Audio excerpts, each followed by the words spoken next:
Pumpkin! Hello everybody, and welcome back to episode 4 of the How to Black Border Every Single Map series.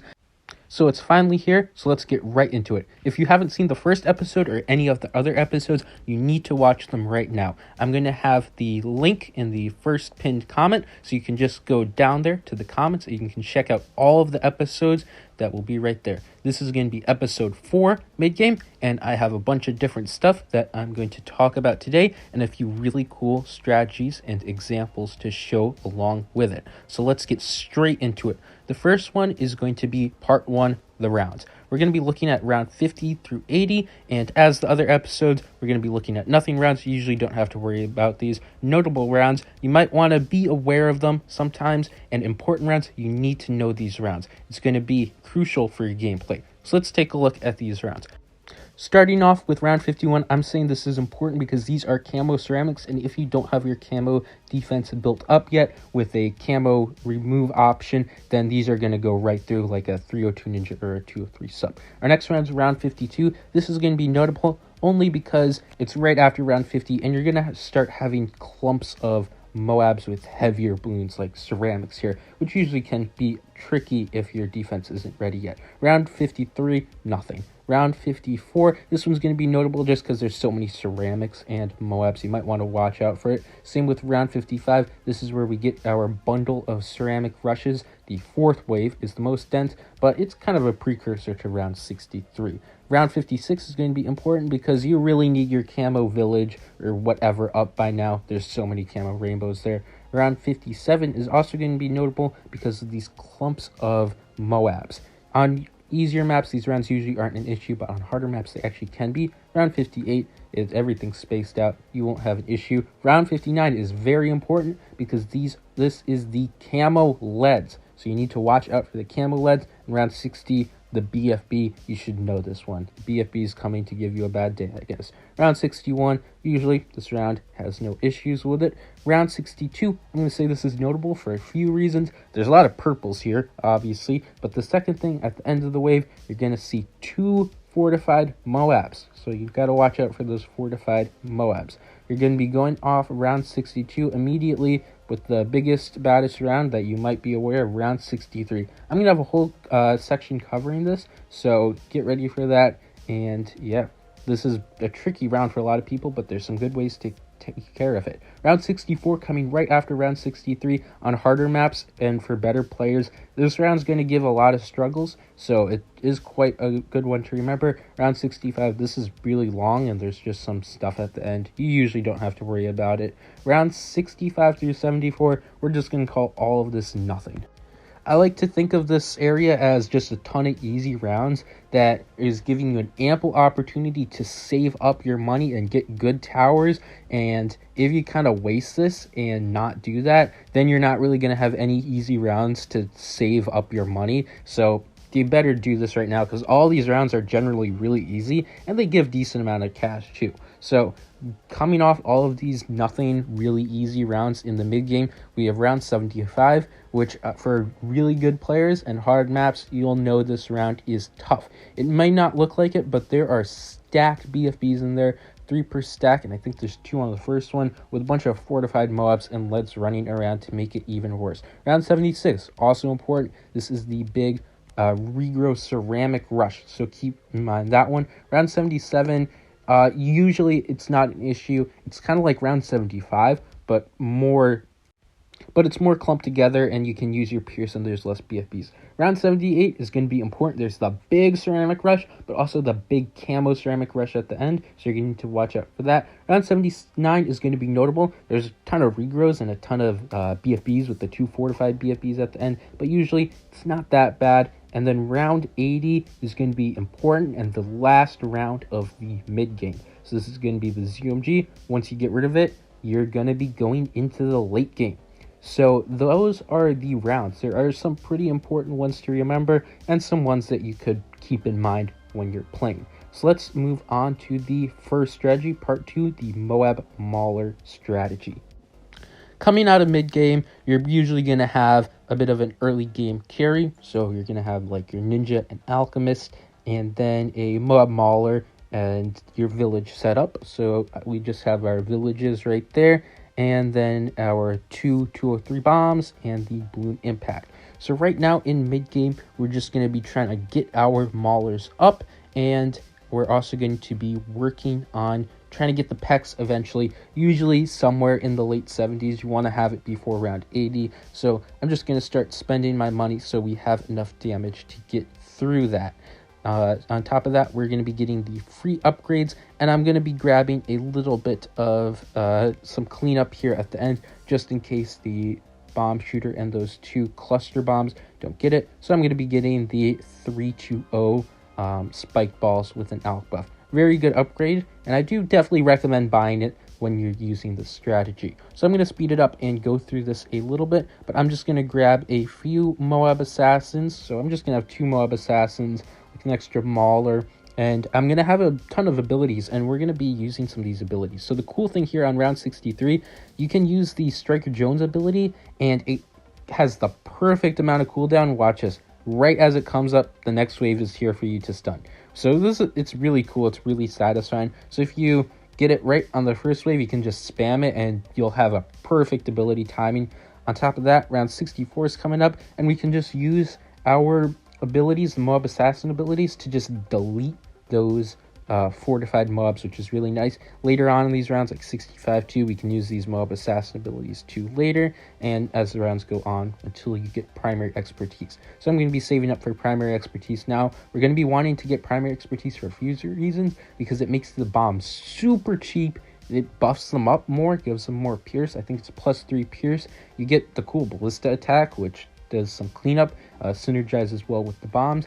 And on top of that, you get the second tier free, which makes your bombs even stronger, all of them. So despite this strategy no longer being in meta for a long time, it's still really strong, and not a lot of people realize that. The Moab Assassins with the primary expertise can do some lethal damage. So on this example for a intermediate map, maybe a little bit of a harder intermediate map, you're just going to be seeing this strategy shred. So we're going to be using our abilities when we need to.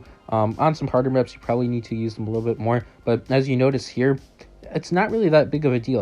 I'm not using them a whole lot. And if you need a quick reset on your Moab Assassins, you can use your level 10 ability to get that up.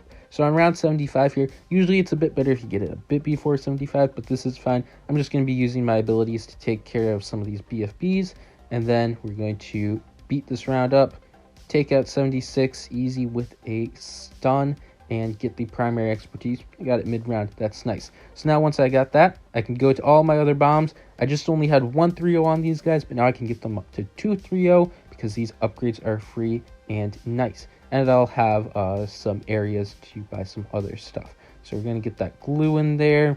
Free upgrades 2 on that, which is nice. I'm going to get an ice in there to make it all together. But basically why I did this strategy first is because this is a spam strategy, and spam strategies are a bit different from what I'm going to be showing in this video and giving tips on. So in general, you can spam stuff and win only if there's a really good synergy and it's really good for spamming. So there's like a few examples I could think of. You can spam robos, overdrives, assassins, and destroyers, just simple stuff like that. But usually if you haven't confirmed or haven't seen other people doing really effective spam strategy with a certain tower that you're thinking of, it's usually not the best idea to do it. And instead, kind of look at more of the tips that I'm going to be showing and the standard build order for Chimps mode to win if you want to get these black borders. So this is just one of the few spam strategies you can do. Really cool if you check it out. It's super cool. But yeah, that's it. And let's move on to the next section, part 3, strategy plan. So it's important to note, by mid-game, if you don't have a plan, you need one. So let's take a look at this quick example that I made up. There's a lot of routes and a lot of money that we have, so let's spend some of it. So I can see, I guess in mid-game, we'll have money, so let's buy a super brittle. But as you'll quickly notice, this generally isn't the best idea, even though that this is a great support tower and I can't harp enough on how you need to buy support towers. We obviously died with this, but if we take a different route and try getting the Prince of Darkness and upgrade damage towers in the mid game, we're going to be doing really well, and we're going to set us up for a good future where we might be able to get that super brittle later in the game where our support's going to be really effective. So a big thing to note is that you're going to be wanting to get your damage towers up and building your damage in the mid game. This is about where you do it, and it's because if you don't have any damage, those support towers aren't really going to be supporting much. So another question is, what if I use an early game carry? There I just upgraded one of my things, but if you use an early game carry, you need to decide a new damage tower to place down. So like for this, I don't really want to use Grandmaster Ninja or Wizard Lord Phoenix, so I'm going to upgrade a tax zone, get a new tax zone, place it in a good spot, and we'll have our damage right there, and we can build on more.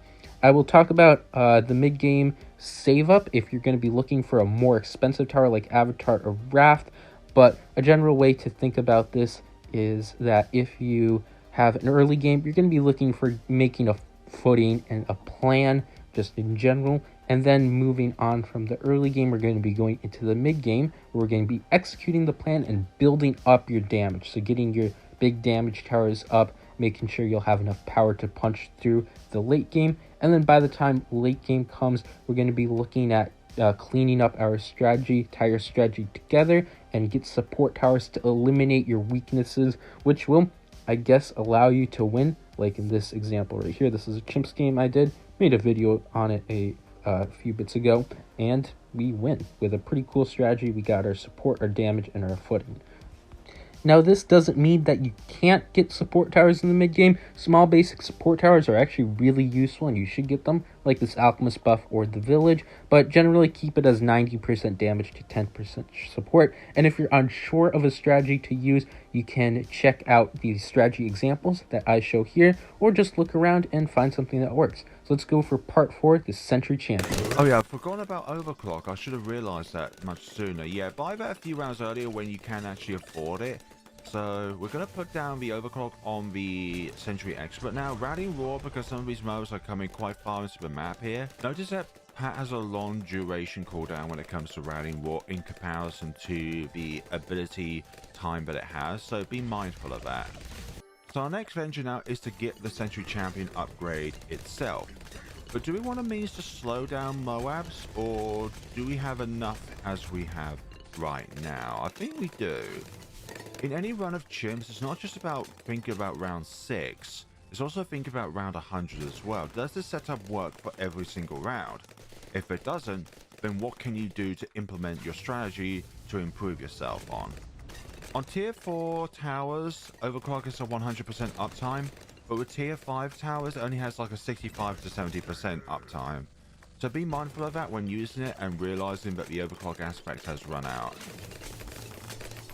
Sorry, not fortified leads, camo leads. Because we have radar scanner, we don't need external means of removing camo. Here's the first BFBF for day, and we're going to use Rallying Roar now, so we get that bit more bonus damage. Moabs are making it very far. We should save Rallying Roar for round 62 for the fortified Moabs on that round. Yeah, energy sentries have an issue with purple balloons, which is why you're hearing that sound effect. Here's the first fortified Moab, and here's the second fortified Moab. And that clears the round. Okay, round 63. This is another reason why we have the glue soak in place, or glue hose in place, to slow down the ceramics over here so that they are not able to travel as far. But still, don't want to slow them down too much because of regrows might be damaged over here, then not being able to damage them. But sometimes the amount of balloons that spawn out is just way too much for a cleansing foam to try and deal with when it comes to their regrow property.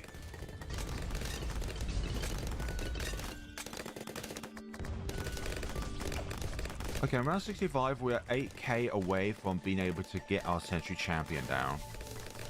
And Sentry Champion sentries have a damage type plasma, so when it comes to purple balloons, you have to be very mindful of that. But the engineer himself can actually pop them using his nail gun. Here's the 65. Okay, this can be quite a threat actually at times. So 65 BFBs, because they're clumped up together, you do have to kind of distribute the Pierce out in a way that it can kind of max it out. So at the moment, we've got jungle drums to increase the production rate and attack speed of both the engineer and the attack speed of the sentries themselves. We've got Rallying Roar from Pat, which increases the damage in which both the engineer and oh, there we go, now Sentry Champion.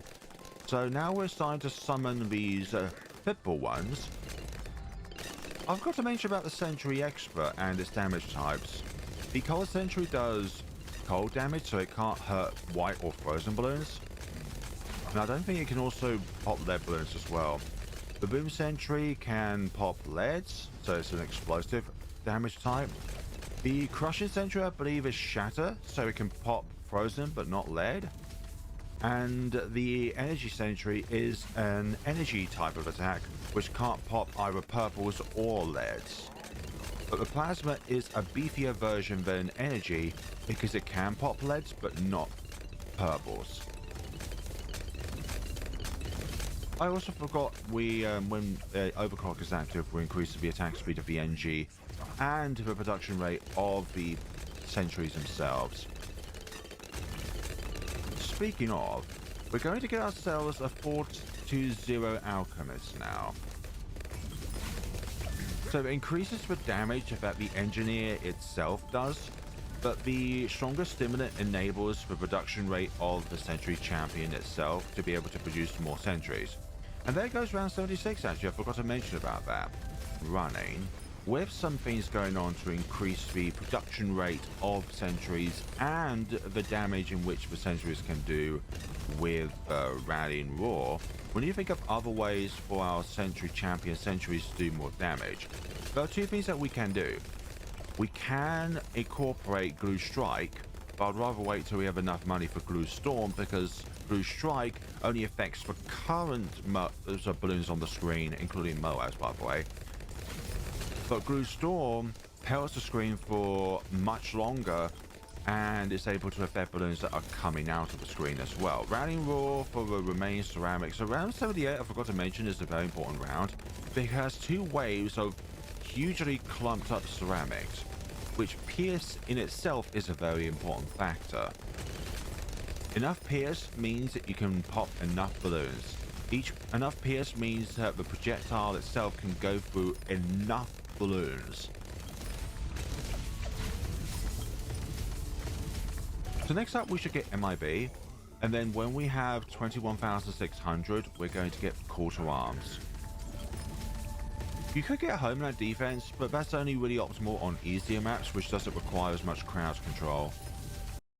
Alright, thanks for that quick showcase, and let's move on to part 5, Conserving Placements. So placements is a bit of a thing that you need to worry about throughout the whole game, but let's take a look at this example on a bit of a more crowded map. So we're gonna maybe have a setup like this going into the mid game, and as you notice here, I'm being a little bit lazy with the placement, which is not a good thing, because we're going to need some of these towers to beat up late mid game, like as you can see here. But by the time it comes late game, I'm not really going to have much placements to get the towers that I want to get. The placements that I have left are kind of crummy, and when I get them down, the setup just doesn't do it, and it's going to die like that. I can't even get the Moab press in there. So when you have some placements that you're unsure what to do, you need to make sure that you place them well. And generally, this is going to come from your experience playing the game, but if you can find ways to think about or just work on getting your tight placements and efficient placements better early on, it might come a bit easier, and you'll be able to beat some of these harder maps on Chimps. So like here, for example, working on these placements got them up a lot better, and this will allow me to have space for a good glue spot, and I'll be able to get the Moab press in there as well, which will allow this setup now with the not so lazy placements to beat up round 98 fairly well and fairly easy. The good glue spot gets the glues, and albeit with a little bit of a better work, I must say that Moab press placement isn't the best, but with some better work, it will destroy that too. So This goes further. It's not just for maps that don't have a lot of space. It's for strategies that need a lot of space. So right here, I have a Pat GMN strategy. And as you notice, I only have 12 shinobi buffs on this guy, and I need a lot of space. So if I'm being lazy, not good with my placements, then I'll have some stuff here in the middle that's going to block me from being able to get all 20 shinobi buffs, which is the maximum power that I need to win. But if I'm a little bit better, like as I am here, I'm going to be able to save these spots and get all 20 shinobi stacks in right here. Albeit this is something that you need a little more skill to pull off, but even someone like you could do it. So on a map like Mesa, not the most amount of space, but I was still able to get all 20 shinobi buffs and then have room for later these support towers. So I'll get them in and I'll get the maximum power. This will allow me to beat up rounds like 98 right here with a very powerful Grandmaster Ninja army. This also goes for other aspects of the game like early game. Say I want to make a strategy with this Moab domination and Glaive Lord strategy I just came up with. I guess it's a pretty neat boomerang thing, but I'm going to want to have something like this at the end where I'm going to have these guys in good placements being able to take out and destroy rounds like round 98 here. But if I'm going to be starting this game, putting the darts in the most optimal position isn't really an option because I need to save those optimal placements for the boomerangs later on. So this just won't work. So instead, we're going to be finding some alternative placements and saving, or, well, this comes to where the conserving part, conserving our placements for later. As this ties into the other two examples, this is big, and being able to save your best spots for your best towers at the right time is something that you need to do if you want to win, especially the harder maps on Chimps. Even moving past the early game, this is something you need to be very mindful of, because for example here, if I want to get a shimmer, I can't do that because I need the Moab domination to be there. So I'm going to take an alternative route like that decamo sub, or maybe even a signal flare would work out. So big thing to note is that placements are important and you need to plan where they're going to go, and understanding where to place your towers is one thing, but making sure that you have placements for them is another. So this is just a big concept that you need to get your mind around, and if you want to win the hard maps, you're going to need to do that. As for where is the most optimal place to place your towers, that's something that I'm not really going to cover in this series, just because there's so many examples, there's so many things, there's so many maps, there's so many variables. I can't really tell you a good way to do that other than just learn it from experience and maybe ask someone if you're not sure. So that's going to be covering that. Mostly when it comes down to placement, it's just going to be about saving the best spots on your map for the best towers and not wasting it just on some random darts. So that's all, and we're going to be moving on to section 6. This is going to be strategy number 3 and the Grandmaster Ninja. So coming off from the early game, this is usually what you're going to have. You're going to have the ninja, alk buff, your village, and your hero, and then a handful of shinobis. And around this time, this is where we're going to be building up shinobis, and this is where placement is critical. This is probably the most challenging of strategies to master when it comes to placement, because you need a lot of towers. You're going to be needing the 20 shinobis, the Grandmaster Ninja, the flash bomb, 1 or 2 villages, an alchemist, your hero, and then whatever you want to save space for. So you really need to make sure that you have your placements down, and it kind of takes a lot of practice and a lot of good guesswork to get all of these shinobis down in the right spot, especially shinobis that buff the ninja. So in this run, I actually did miss one. So there are 21 shinobis, indeed a 21 shinobi strat, which is fine. It's not really going to end the run, of course, but if you're missing like 3, 4, 5 shinobis, then that's not that good. The good trick to getting these guys down in the right spot is that you need to keep in mind that the range to which the shinobi will buff the ninja is 1 single pixel in between the feet of the Bloon Jitsu.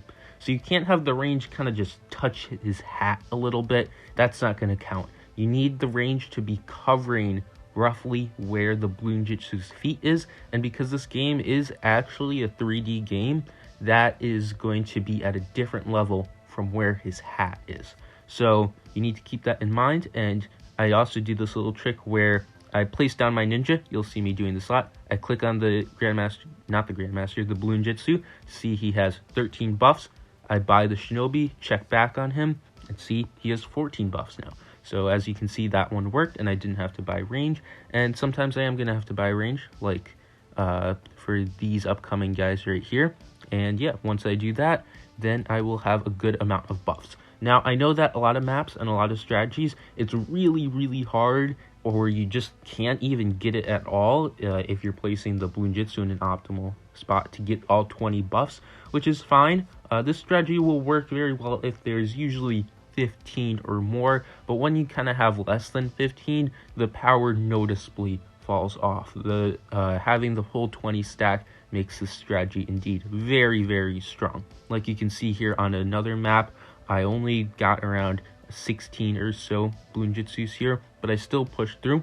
Also, when it comes to villages, I know the double discount can take a lot of space, but it saves a ton of money, so having the discounts definitely is worth it. So like in that example, I decided to only get one 202 village and use an MIB skip, that's Glue Storm, so which helped out a lot. Now I know that using Glue Storm, especially for a black border, is something that a lot of people don't want to do. I'm going to talk about MIB skips in a later episode in the late game, so just because some people don't really want to do that, that's all right. If you don't feel comfortable pulling off the Glue Storm MIB skip, then you completely don't have to, and you can just go for the MIB instead, which is what I do here. It's a lot safer and it's a lot easier, and if you have double discount, you might as well just do it. Now, this strategy definitely is harder to pull off, but it definitely is worth learning it, because this is the strategy that is going to make some of those really tough maps like X Factor and #ouch really, really easy. So it's definitely worth at least giving it a couple tries if you're going to go for all of the black borders, because you're going to need to use this one eventually if you want to black border some of these hard maps without hitting your head on a wall for like 3 hours trying to make your own strategy for it. One last thing that I want to mention about this strategy is that when it comes to the hero, you can either use Pat Fusty or Geraldo. Geraldo will make things a little bit easier, but I think it's pretty cool to use Pat Fusty. They both work out very well, but if you're good at using Geraldo, you definitely can get more refined and high skill gameplay using Geraldo with the Grandmaster Ninja. If you're not that good with Geraldo, don't worry about it. Pat Fusty's cool. He just place him, use his roar ability, slap, everything gets destroyed. Now, I guess going on more to the order in the late game, you're going to want to get your Bloons, grab a few Shinobis and the tier 3 alc buff with the villages, and then start placing a few of the Shinobis. And before round 59, which is Camo Leads, you're probably going to want to get a Flash Bomb. The Flash Bomb is pretty cool. Sometimes you don't need it, especially on an easier map, but if the map is a bit harder, Flash Bomb is really nice because it's going to take out those Camo Leads, stun round 63, and it's also going to stun the ceramics, the super ceramics that come out a little later on, more in the late game when you're going to be saving up. So this kind of wraps it up. It's a pretty hard strategy to learn, but you really should learn it because you're going to need to use it later on, and it's just really, really effective. It can beat up so many maps. Alright, so moving on to part 7. This is going to be looking at round 63, and I know this is something that a lot of people struggle with, so let's go over it. Here is round 63. It's 3 waves of ceramics containing 40 ceramics, and then 42 ceramics. So the third wave has a little bit more, so let's beat this up. As you may know from personal experience, maybe your own, this round is tricky, and a lot of people generally just have no clue how to beat it. But the answer, Pierce, is sitting right in front of you. So let's look at this. You might remember from the introduction about Pierce, but using some of these towers like this are really going to be effective if your strategy cannot beat round 63. So looking at this example that we had before, let's make a few swaps and change the Super Monkey into a 4-2-0 boomerang with an alc buff. Now this is just going to wipe out round 63. Just a simple change like that. Adding a tower that just beats up round 63, a high pierce tower, you're going to win and have no problems. So let's take a closer look at a few of these options. So one of the options that I showed is the dinosaur. Now, unlike the other ones, which I won't really cover, they just place them and they do a lot of pierce, the dinosaur is pretty unique. As you can see, if you have him degree 14, he turns those guys into greens, 15 blues, but once it's 16, he just gobbles the ceramic up whole, which is big. Having a degree 16 Velociraptor, you can just literally eat the entire wave. I do know on some harder maps, if you want to do this, it's going to take a little bit of micro, which is something that a lot of people don't like. But if it's an easier map, you can just set this guy in a loop or something and it will work. But this tower, the dinosaur in general, is one of those really underrated towers, and Velociraptor can be great for the mid game. So it's a pretty cool tower that you might want to try out using if you ever need some pierce issues or ceramic issues in general, or just a ton of dinosaurs and you really like dinosaurs. The next one I'm going to be looking at is Maelstrom, which is a bit different from the other ones too. So a cool thing about Maelstrom is that you can pair it with a hero ability or just another ability in general to destroy round 63. So you go Maelstrom, hero ability, Maelstrom. So Maelstrom for the first and third waves. This strategy, just with one Maelstrom and one hero, can solo round 63 on even harder maps like Rake. So if your strategy needs a little bit of help and you have a hero that has a good ability like Quincy, Gwen, or Etienne, you can use that.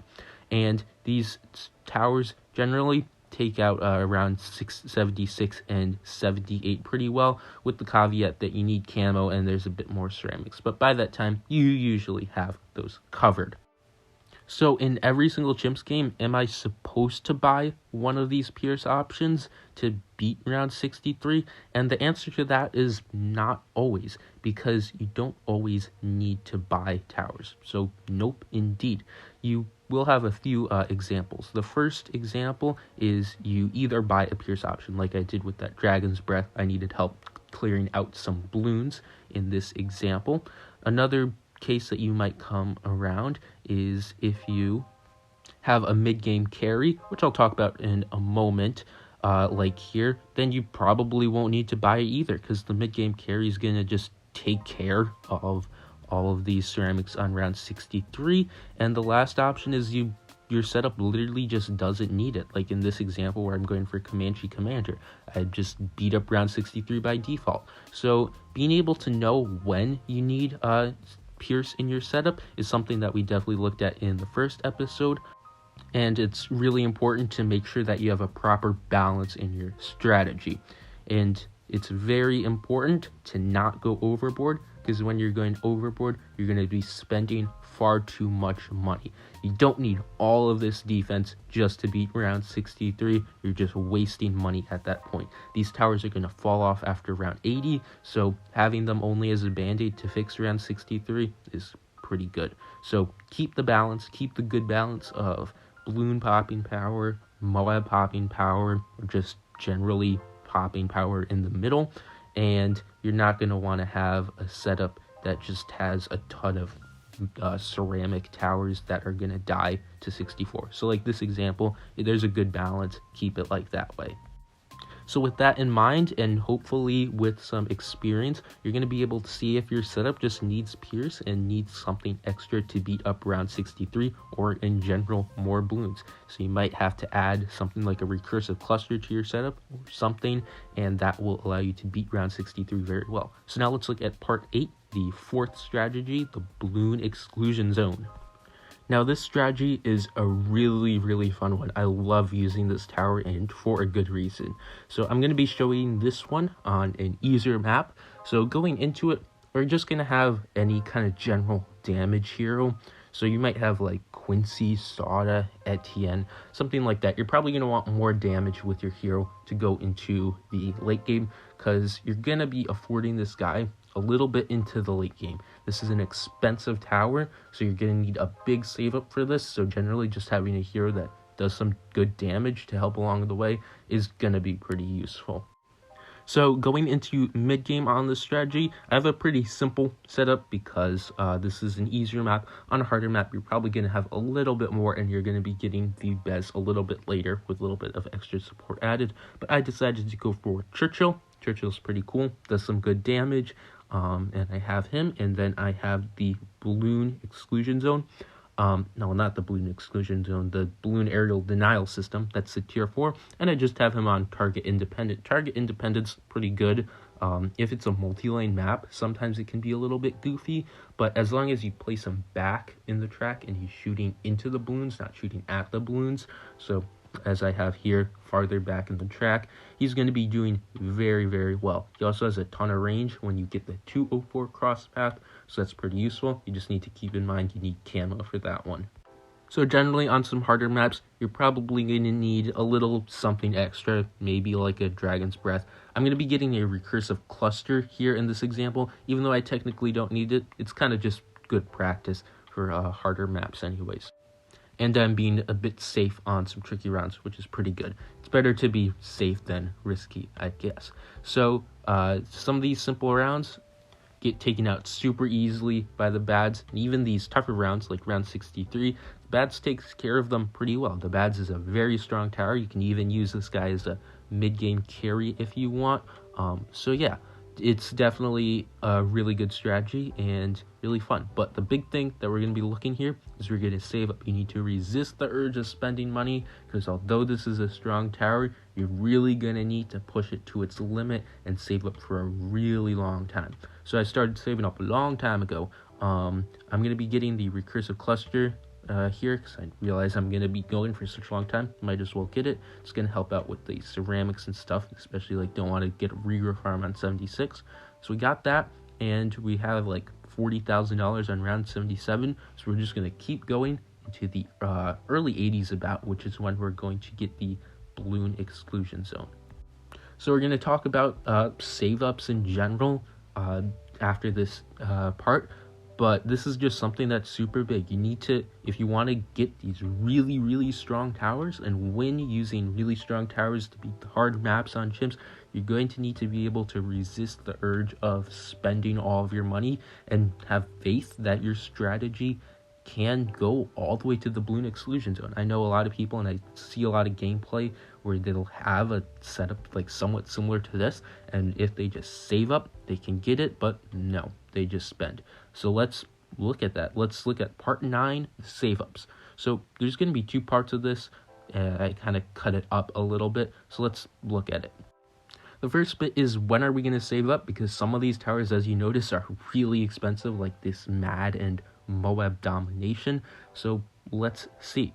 How do we afford these towers is the big question on the table, and how do we save up? So let's just start right into it. This is an example. We have kind of the Quincy, the Bloon Jitsu, just a typical early game, and oh yikes, this is not good. It is dying to round 64. So let's fix this. I want to save up for the Spirit of the Forest, but I really just can't get enough money. I don't have enough power, so I'm going to try getting a kind of mid-game carry to push along, and then we'll save up later. So we're going to have a strong save up, and we're going to be saving up right until we can get Spirit of the Forest. And when we do something like this, you'll notice we can go like all the way to round 75 with this strategy and get Spirit of the Forest at a pretty good time. So one big takeaway from this is that when saving up, you kind of need to understand that you aren't going to be afraid to purchase later. Purchasing at the right time and saving up at the right time is going to be big to making proper save ups where you don't die.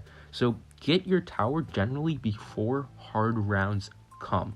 And saving up during easy rounds is the right way to save up. You're going to be saving up when the rounds are easy and buying when the rounds are hard. So rounds that you might want to consider buying before 63, 75, 80, and 85.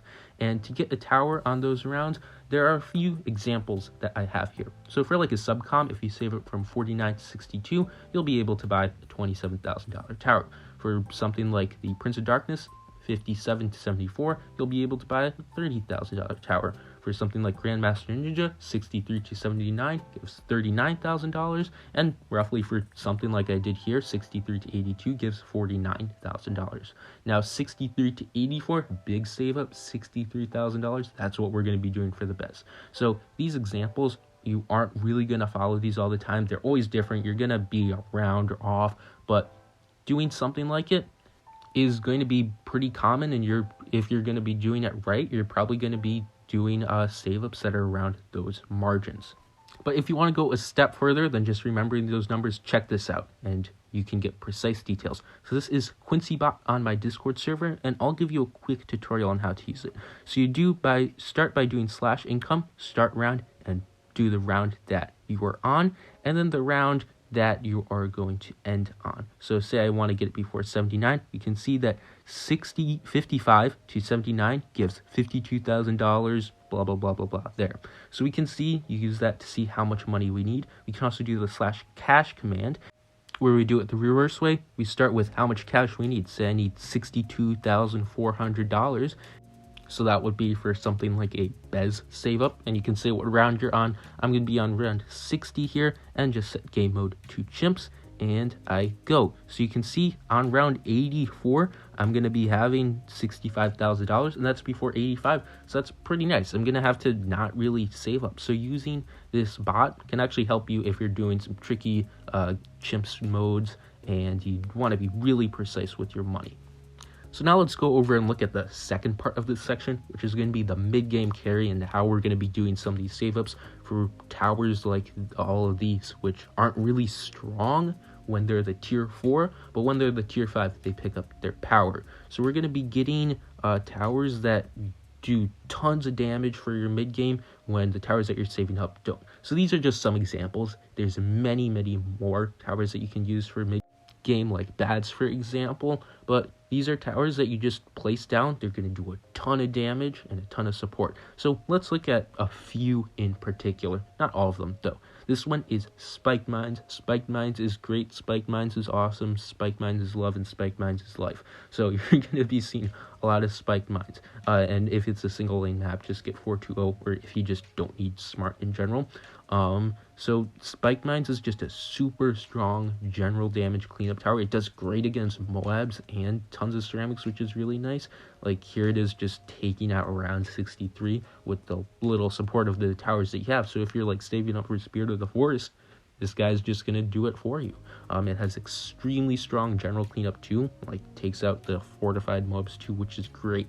So we're going to be looking at this guy now, Comanche Commander, a little bit more expensive, but very, very strong. It's quite unique where as the balloons come through, it summons the little mini Comanches to help, which if the round is long, sometimes it kind of sucks, but generally it does its job and it's very good. This guy will easily save up with this strategy into the Sky Shredder, where you would then promptly win.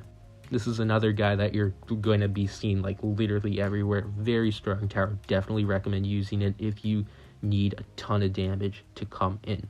The next guy that we're going to be looking at is a little more expensive, but very, very strong. This is the E-Sniper plus Maim Moab combo. This one is really expensive, but it's very strong. It will literally destroy the entire mid-game alone and go even into the 80s with a little bit of ceramic support. So yeah, this is really, really good. The E-Sniper is great with taking out the balloons. The Maim Moab is great with taking out the Moabs. Just make sure you put them on first for the E-Sniper and strong for the Maim Moab, because elite is whack and you can micro the Maim Moab if needed. So there are also cheaper options too if you just need a little bit of power instead of a ton of power. So just note that a cheap mid-game tower falls off after around 80, but expensive ones can actually aid your late game pretty well, like in this example where I do have the Moab domination, but the Bads that I have is still crucial in cleaning up and bringing back some of those ceramics and Moabs that are leaking. So let's look at some of these cheaper options right here. A few of them, just for example. The Dragon's Breath is going to be great with dealing balloon damage. So like these ceramics and rainbows, you will take them out well. The Operation Dartstorm is a really underrated one, but this guy is great at taking out Moabs. So if you need some Moab damage, set this guy, have him kind of hover over the track and outbuff him, and this guy's literally just going to take out all the mobs. It's kind of crazy. People don't really use him that much, but he is indeed really good at dealing with the Moabs. If you're looking for both ceramic and Moab damage, then you might want to try out the Nevamis. Not the best in one category, but great in both. So we're going to have him kind of like away from the track, so he's shooting into the balloons, not at, and he's going to take out the ceramics and Moabs pretty well. So if your save up needs a little bit of damage, it's better to get the cheap option because you aren't going to be wasting a ton of money like that on your strategy in general. And for longer save ups, or you need a big damage, you definitely do need to get the large mid-game carry. So making sure you don't waste money is huge in Chimps. So just with like the round 63 guys, getting just a ton of these guys for no particular reason isn't that good. You want to make sure that you kind of play efficiently. So here we are with part 10. This is going to be the mid-game summary. So let's kind of get into using all of these tips and tricks that we picked up across from the third episode to beat this mid-game. So as you can see here, getting my camo option up, decamming these balloons. We talked about that in last episode, but I kind of just have a very basic setup right now. I'm going to be looking at getting Spirit of the Forest, so I do have my plan up, and I need some mid-game support because this definitely isn't going to cut a Spirit of the Forest save up. So I decided to go for the Elite Defender. This is a 205 sniper set on first. Very important, it's set on first. And this guy is just going to do a ton of damage. We're going to need to be able to take out all of the Moabs and Bloons, and on top of that, I'm also going to eventually later get a little bit extra balloon support because I do need a little bit extra on top of that. So I'm just going to be getting a simple Tornado Druid 302. It's going to pair well with Omen, and it's going to blow back some of the balloons in general. So the Elite Sniper and the Druid can clean them all up, which is going to be pretty effective. So when it comes to the placements, which is another thing I talked about in this episode, I'm going to be saving some placements indeed. So I'm going to have that one placement kind of right next to the Druid. That's going to go for the Tornado, which we'll get shortly. And then also I'm going to want to save a spot for the Glue Gunner because I'm going to want to have a Glue Gunner in range of that village, kind of be in a good spot. So I'm going to have it right there next to the Elite Defender. So it's going to be a 024 there eventually later on. So I'm going to save that spot, and you'll notice when I place an Alchemist for the Elite Defender pretty soon, he's not going to go in the spot right next to Village, which generally would make the most sense, but because I want to save that spot for a better tower later on so I can win with the good placements in the late game, I'm going to opt to put him away outside of the village. So we're going to get that Alchemist down pretty soon probably, and the Druid down, and that's going to be enough power with using Oben's abilities to go all the way into Spirit of the Forest. Now with all these towers, I'm not really going to need a new tower to help beat up round 63, just because I have a mid-game carry that's going to do a lot of the work, and the tower that I already have down, the Jungle's Bounty, already does a ton of damage to ceramics. I'm really not going to need it, so I'm not going to get anything for that. Pretty simple like that. And for the save up, I'm just going to start saving it pretty soon. I'm just going to get that one last Alch buff for the Elite Sniper, which is coming right here, saving the spot. And from there, I'm going to save up. So I'm going to be looking at getting the Spirit of the Forest before round 80, which is going to be very important because after round 80, things are going to get tough. So with the setup, I'm going to prepare to beat up rounds like 75 and 76. They're going to be a little bit tight, and I could spend a little bit more. If I looked up like the precise calculations, I could see that I could squeeze out like another Alch buff or something somewhere, but this worked out pretty well. We are going to go through the mid-game. I'm going to speed through this mid-game because this is the boring part. Kind of like nothing happens in here. We're just saving up.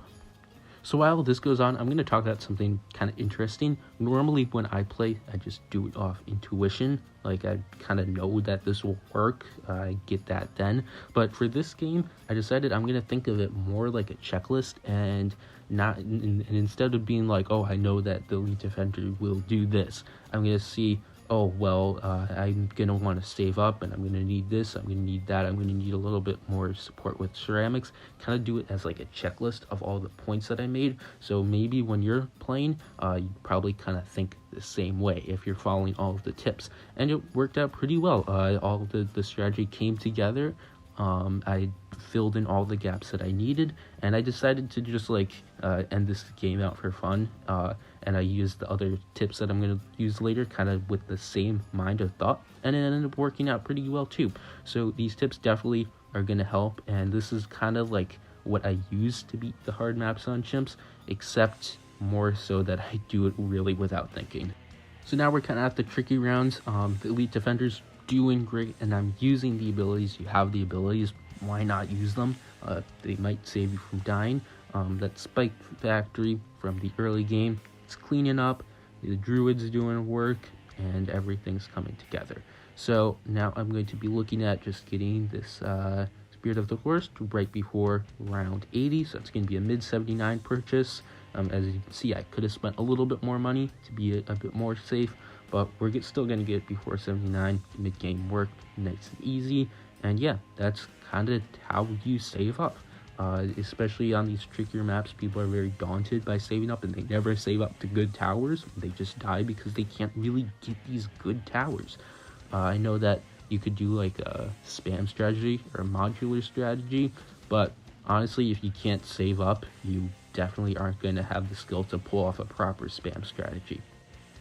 So yeah, a lot of times, especially when I'm like watching a random Twitch stream while editing, I'll see a lot of gameplay looking like this. It's just all chaotic, not really good, and definitely not taking into consideration the tips that I am presenting. So if your gameplay is also looking like this, using all of these tips and strategies, kind of seeing it as like a checklist, you can get your gameplay looking like pretty much like this, just dying a lot. Even on easy maps on Chimps, you're dying, to very good, very clean, very refined. It's got all the elements. It's got some basic support, saving up for strong damage, a bit of mid-game support, and early game support to make sure that we get the attack zone up, strong hero synergies, just stuff like that. Absolutely shreds these rounds. So yeah, that's kind of how you get good at the game, I guess. On top of that, I also take these strategies and examples to the extreme by doing crazy stuff, stuff that people find kind of like unorthodox, like getting nearly 60,000 cash spare on Ouch Chimps with Orca and Pirate Lord. Why not do it? And when it comes to the end of the day, all these crazy strategies that I post on YouTube, and people are like, oh my goodness, you're so good, blah, blah, blah, blah, blah, blah. These really just go back to the same exact tips that I am showing you here. So yeah, that's kind of it. I do a lot of crazy stuff too.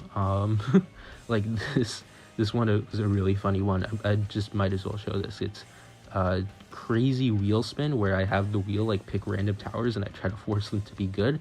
And I just was chinooking around Quincy and a super maelstrom through geared the entire time.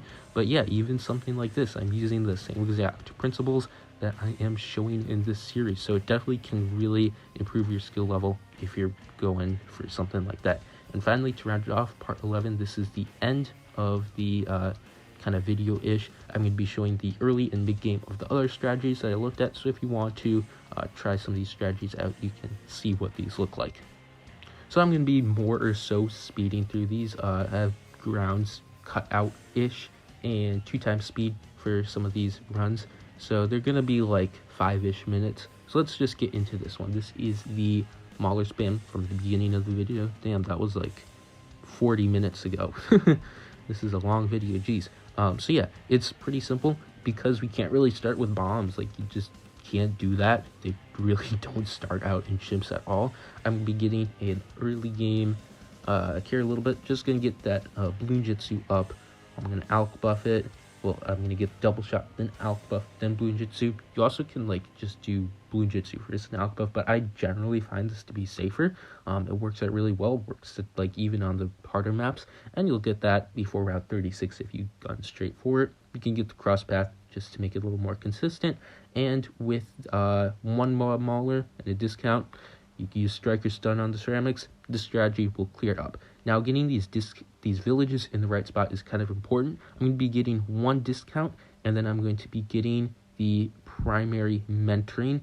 So we kind of have a good range. We want to get a lot of towers around this, so we want to make sure they're kind of far out and they cover each other. So yeah, that will work out. We'll have the 520 and the 102.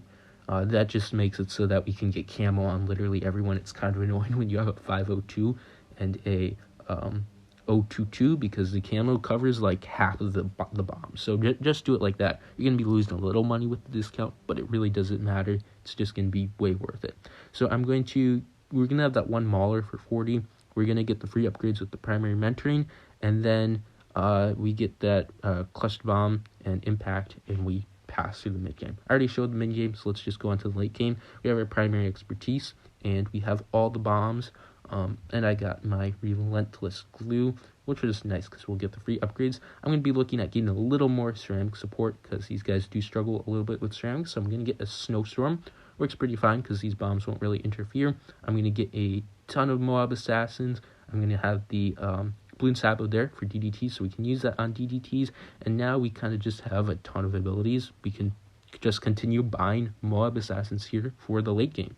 With this strategy, your abilities are just going to be going crazy. So one thing to note is, I got Sabo for the DDTs. That's pretty simple. But the level 20 ability is really, really long. So you want to be careful when you use it, because if you use it too early or like at a bad time, it's not going to come back when you want it for like round 98 and round 100. But other than that, you just spam the abilities. They come back super quick because the primary expertise gives that a buff. But just watch this on round 98. It's really funny. We're just going to spam the Moab assassins, use level 20, spam them again, and it's pretty much gone. This strategy used to be like meta, and it's not been for a really long time, and people like kind of assume it's really bad, but you can still use it really well if you use the Moab assassins and the primary expertise. So next we're going to be going over to Flared Bloons example, and just like with H-Bomb, I know it is really long. It is kind of my fault because I said to make a video explaining it in full detail, so I'm going to make sure to fix that next time. We are going to be using the Sentry champion as our main means of damage, while also finding ways to increase the Sentry production rate and the damage in which the Sentries themselves do, alongside their attack speed as well being improved. So we're going to go with a standard start of NG and Dart Monkey. We place the engineer here, which is going to be our Sentry champion, because I want it to be in a place where it meets up with multiple parts of the track. Okay, we're very soon going to have Pat, and we're going to put Pat so that he can hopefully reach all parts of the track here. And when I mean by all parts, over here at some point with Moabs, over here with potential Moabs, and over here with any balloons lingering left. So I forgot to get Sentry going while I did in the previous round. So here we go, Rallying Roar. This is going to be something which I'm going to show in round 15 actually, because of pink balloons. Wait for the pink balloons to come out and then use Rallying Roar when you're about to attack the first one. Here we go. So Rallying Roar increases damage by 1. It also affects newly spawned ones. So it's not something that just affects the current ones, because it's innately tied to the engineer himself as long as Pat is close to that engineer itself. So next we're going to focus on means of countering the camo property on balloons. So we're going to get another engineer, going to park it right next to Pat as well. Going to go to larger surface area, then deconstruction, which is going to be very useful for our Sentry champion here, because having that bonus damage on fortified balloons and Moab class balloons is very useful. Going on here, so we can clear those no problem. Cleansing environment, we're going to place the little cursor over here so that when the camo reaches there, the camo property will be removed. Use Rallying Roar again? No, that's not necessary. You need to think about removing this skull at some point, but not right now. Pat's high attack per slap is very nice to have. Use Rallying Roar there to clear up some of these purple balloons. Let's see, faster engineering and sprockets alongside larger surface area. We don't need deconstruction for the time being. But having a larger surface area is nice. It means that any freshly spawned sentries now have a larger radius. But the upgrade itself doesn't apply to sentries which are already placed down, because they were under the influence of not having a larger surface area. So in this round, the cleansing foam is our means of removing lead balloons. What's going to be next? We're going to remove this skull now, and we're going to place a village over here to grant this permanent camo detection means. But I think we should get Sentry Expert first. Here's Sentry Expert, and so that we don't forget, we're going to get Deconstruction as well, because the Moab on round 40, that's coming up in 6 rounds. There's that. So we're going to put down a village now. So with the village, we're going to go to Jungle Drums, which increases the attack speed, but also the Sentry production rate from the Sentry Expert himself. But it also shares to the sentries themselves, so they also get an increased range, thanks to the presence of the village alone, and an increase in attack speed. Now round 39 has some regrow rainbows at the very end here. Now round 40, the energy sentries are very useful this round. We're going to use Rallying Roar so that we do even more bonus damage against it, and we largely dealt with a round before it got down south, so that's really good. Next up, I'm kind of worried about a few rounds later on, particularly round 49 when it comes to the sheer number of balloons on it. So we need some crowd control in place, and what do I mean by crowd control?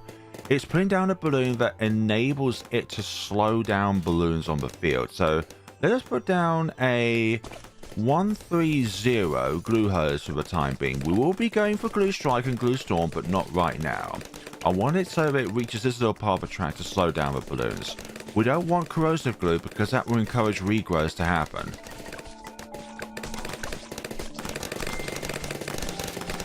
Next up, we're saving for an overclock down here, and when applied to the Sentry Expert, it increases the attack speed of the Sentry Expert engineer himself, but it also increases the production rate of sentries that spawn out, essentially making this much stronger.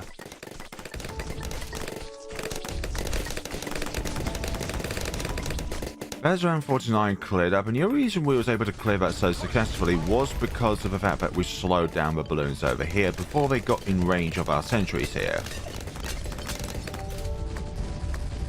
Last Moab, and Pat can sometimes slap back Moabs over here, which is really nice.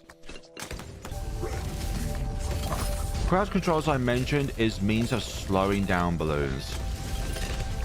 Actually, speaking of, I'm going to invest now in a 013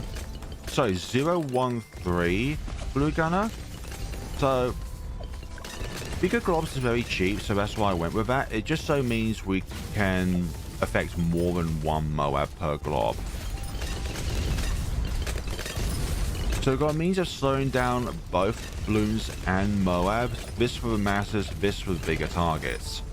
Except the bad though, that can't be slowed down.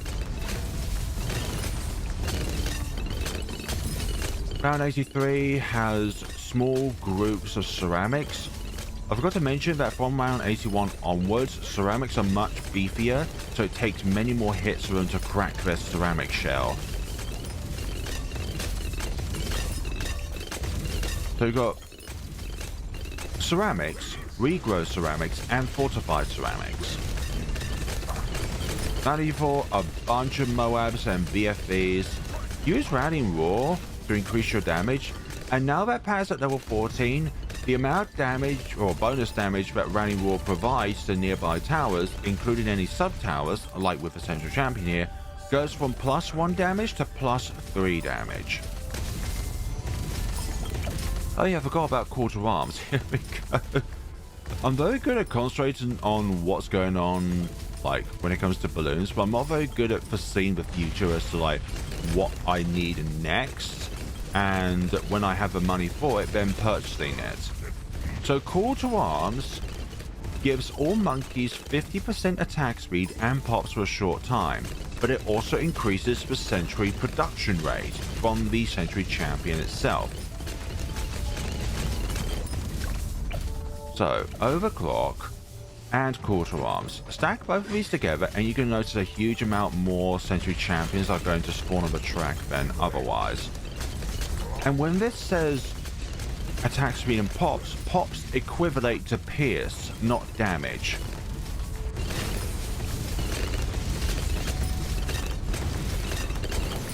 Okay, round 90, we've got DDTs here, and that's not going to be an issue because we've got the damage type plasma.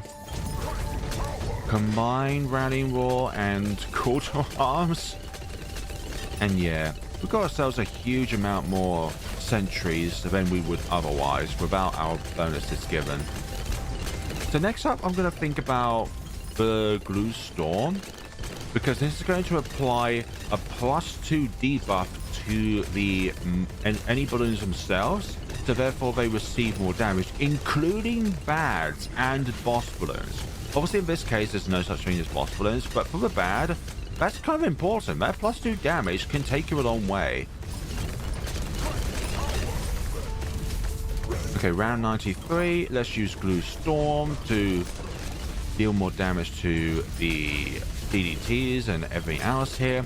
But it's also going to be the factor that if you don't have anything else that will enable you to counter DDTs, Glue Strike and Glue Storm are very good at enabling a particular kind of target to be vulnerable to all kinds of damage types. Round 94, have all of them active. So the combined might of Rallying Roar, Overclock, and Call to Arms means that we can go through that particular scenario just fine. Relentless Glue, Glue Splatter, and next we're going to think about an embrittlement, because I want to be able to provide even more debuffs to the balloons themselves, mainly for the Moab class balloons. I'm not too sure if refreeze is necessary. I don't think it is. So this back one, we're going to get faster engineering. Not too sure why.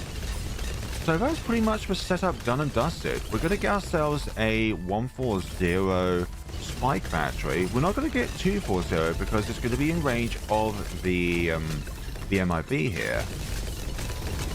Round 96. If you feel like the round is not going that well, then just initiate Glue Storm so that hopefully it will slow down any lingering ceramics. We don't need the other things at this given point in time. We're going to save them for round 97. But we've got enough going on here that will enable us to last. Okay, we're slowly progressing through, which is fine.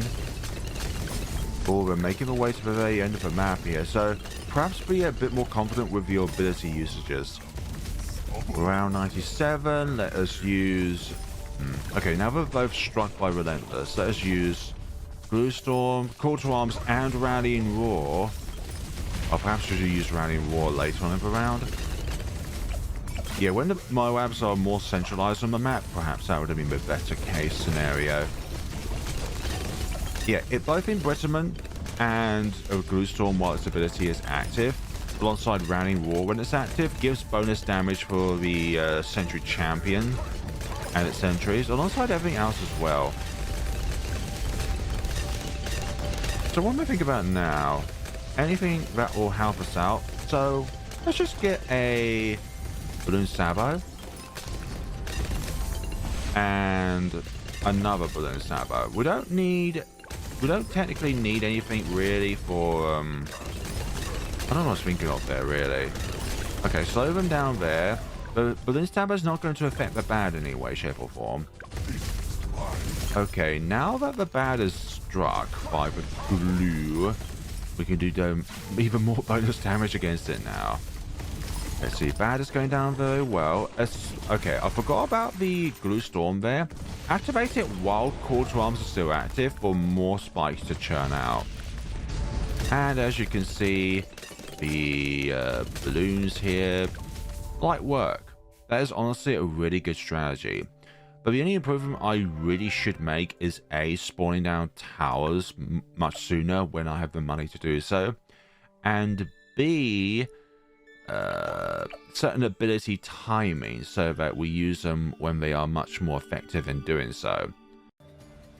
Alright, so back from that, we have the start to the Grandmaster Ninja strategy. So this is a crazy cool one, so let's get right into it. Start usually is going to be pretty simple, but generally you can go straight into the Ninja, which makes it pretty easy.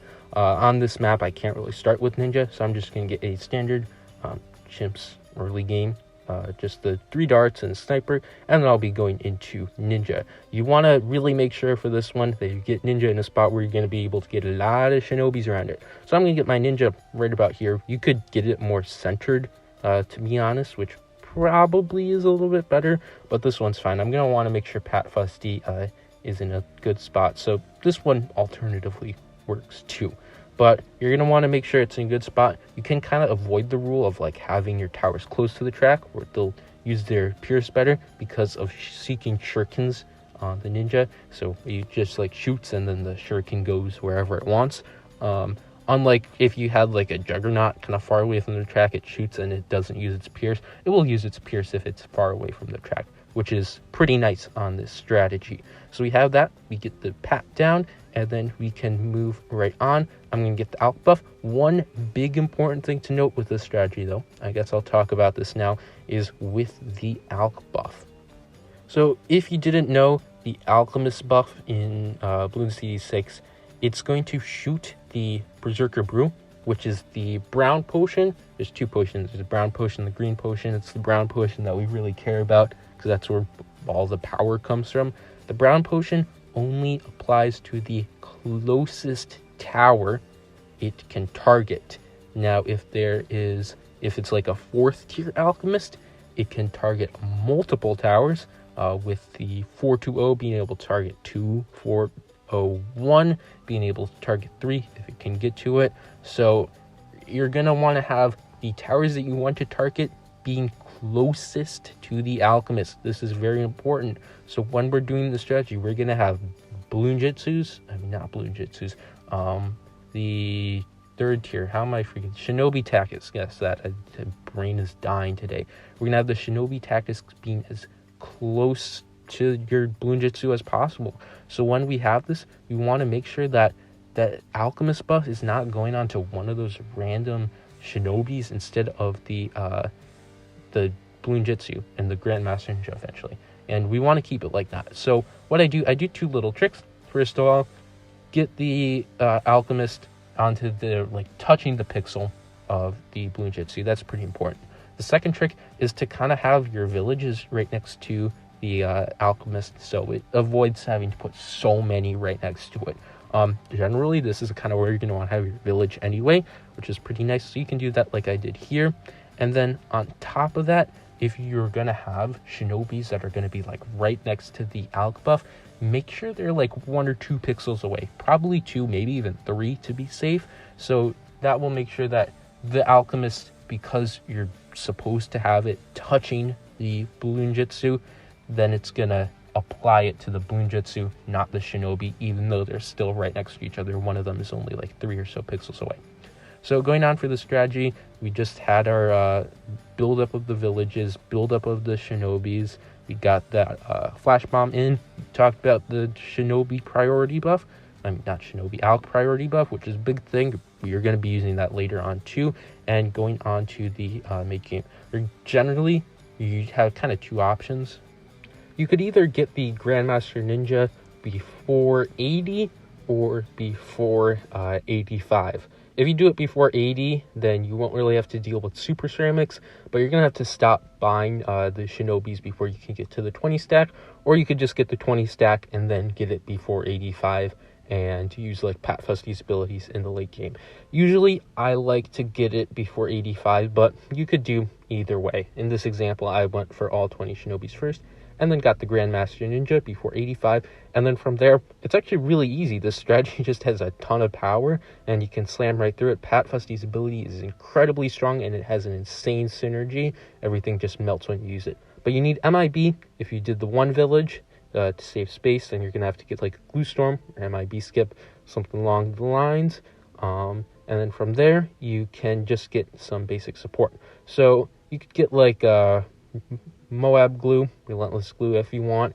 Getting 1 Sabo for the DDTs, around 95 is usually fine, but the fortified DDTs on trickier maps can sneak through a little bit. You'll notice I don't get Sabo in this example, but those around 99 fortified DDTs did get a little bit tricky. So getting Sabo for that is pretty good. You also want to get Overclock. Keep in mind that when you use Overclock, you need to select the feat of the Grandmaster Ninja. So it may not look like the target is the right one. So I guess you'll learn from that experience. We all have overclock the shinobi when trying to overclock the Grandmaster ninja. But I get that overclock's pretty good. You can also get call to arms. And then for round 100, you usually need a little bit of extra support. So I go for a spike storm. When you use roar and use the spike storm ability, it does pretty well. We'll shred the bat up, as you can see here. So here's what happens to you when you don't use Sabo. And then round 100, roar, spike storm, then get shredded. So yeah, that is the Grandmaster ninja strategy. It's really, really strong. You definitely should use it if you want to beat up like these weird multi-lane maps. So yeah, that's that one. Now I'm going to go on to the last strategy, which is going to be the Bloon exclusion zone, the Bez. Really, really fun strategy. So let's just get right into it. As I said before, this is an example on an easier map, so I guess I'll show you what I'm kind of doing and give more like kind of a brief rundown of what you might expect on some harder maps too. So for this early game, I tried to go for Churchill. I don't really get Churchill that early, and I guess when you're using Churchill, it doesn't really matter if you get Churchill that late. You're probably going to be having him for mid-game damage. He helps with late-game damage a little bit, but once you get Bez, that's kind of the question of if you need more damage is over. It's just like Bez kind of destroys everything. So it's not really the end of the world if you get Churchill a bit late, but generally getting him down pretty early is good. That's unlike other heroes, which you should really be getting down early because they're not $2,000. So yeah, I start here out with the Dartling Gunner. I can do this because it's an easier map. On a lot of harder maps, you usually are going to have to get an early game carry, but you definitely will be able to have Dartling Gunner supplement your damage. So you might have to get like I don't know, just something extra to help a little bit, like a 302 Ninja could work, or sometimes like on Sanctuary, a lot of times I'll go for the Heli early because I'm going to be getting Heli later anyways for the downdraft. So I'll have that, and we'll get just the 202. There's a recent change where the 2XX crosspath buffed the Bez a lot, and it's actually really, really good. In some cases, for a mid-game save-up, it's actually better to get 024 because it has better consistency with knocking back ceramics. But because we're using this guy just for damage, let's go for all the damage. All the damage, very fun. Now, I need to keep in mind this guy does not have camos, so I got just a 023 dart. He's going to hold off on camo until round 42, which I guess is a trick that we saw in the previous episode. So we're going to have that guy. We're going to have to get camo village after round 40, of course. So I got the Churchill down. I'm going to alch buff them later. I'm going to alch buff both Churchill and the Bads later, which is going to be pretty good. But I'm going to do a little bit of a funky trick here, just because it's fun. I mean, you don't really have to do this, but it's fun to do, so let's just do it. We're going to be getting the Dartling Gunner to beat up around 40. This does work on harder maps, so if we notice here, I'm going to do this little trick. I'm going to buy the buckshot, and we beat up the ceramics. So the cool thing about this is that the Dartling Gunner, before buying buckshot, is better at killing Moabs than after buying buckshot, which is kind of funny, but it has the infinite range, so it can attack it before.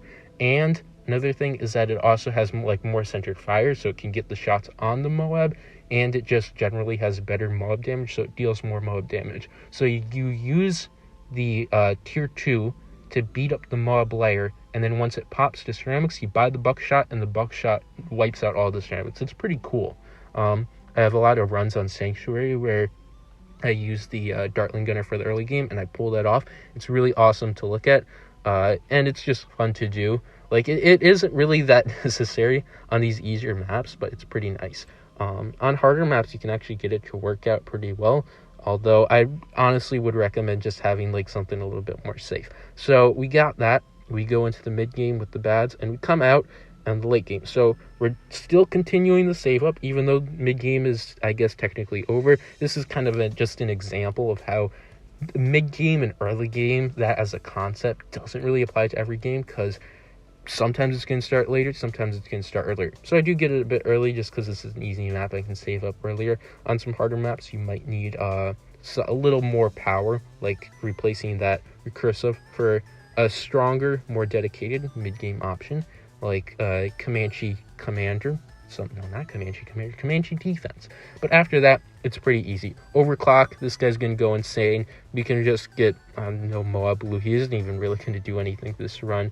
And you need MIB. You can also do MIB skip, of course.